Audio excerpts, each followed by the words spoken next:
Hey friends, it's Danielle from Schoolhouse Rud. My foyer didn't always look this fancy, so come along with me as I show you the renovation process that we did, and I'll tell you all about how we did this on a really tight budget.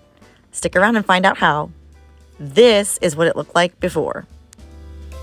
The door opened in a weird direction, and I decided I wanted to switch that up and that I wanted the entry wall to be an accent wall. So what I did was I grabbed a straight edge and I measured along the bottom from the baseboard up 36 inches, and I took a straight edge with a level.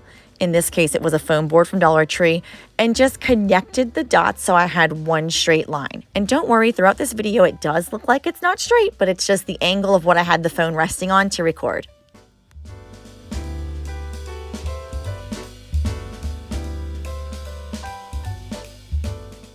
Then I grabbed some painter's tape and started to tape up the border for where my colors were going to match up. And the way that we were able to afford this on such a tight budget is we have used one color throughout the entire house, and we would just buy one can of paint at a time, do a room, and then wait until we had the extra money each month to purchase more paint. So this was done with some paint that we had left over.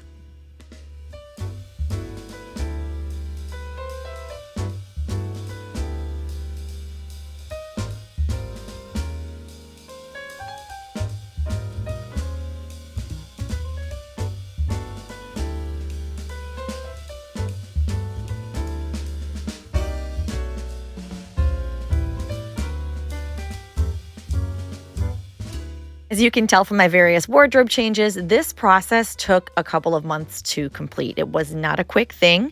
And this color is called Eiffel Tower.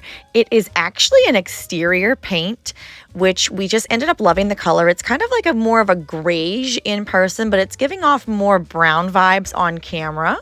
And we just love it throughout the home. And what's going to be awesome is that we can actually use it for some of the shutters and things outside as well too. So everything's going to have a very unique yet pleasing color tone. Then I removed the tape, of course, once that was dry, and there you have it. The wall is separated into two. And oh my goodness, look at my cute husky. I just had to leave her in there because she is just so precious. For the bottom part of the wall, I went ahead and painted those 36 inches with just some trim and baseboard paint because I wanted everything to flow aesthetically on the bottom side. So this was just left over from other projects we've had around the house.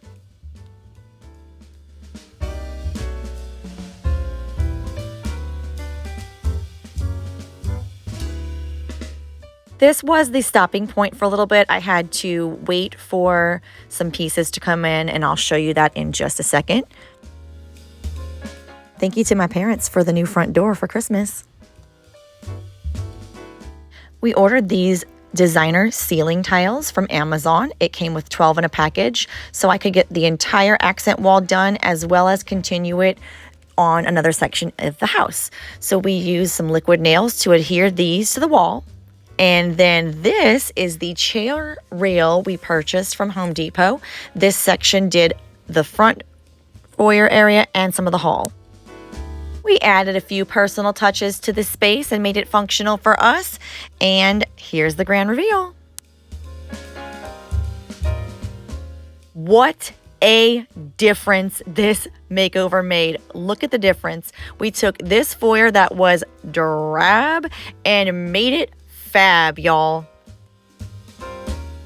I didn't film this part, but we did change out that tacky light for an LED one. And yes, my parents did give us that gorgeous front door for Christmas, but you don't have to upgrade the door to something like this. You could always go with something a little bit more budget friendly or more your style. I just wanted a big statement at the front of the house, and this was it for me. And there you have it. This renovation did not break our budget, did not set us back financially or put us into any more debt. We did this when we had the cash available, and when we had the time available. So if you have the time and patience and resources, you can do this on your own without breaking the bank also. This was so easy and fun to do, and I really enjoyed the challenge of trying to do it for as little as possible. In fact, I'm going to use the rest of the ceiling tiles to upgrade some more spaces in our home, and I'll share the process along with y'all as I'm able to. Bye, guys.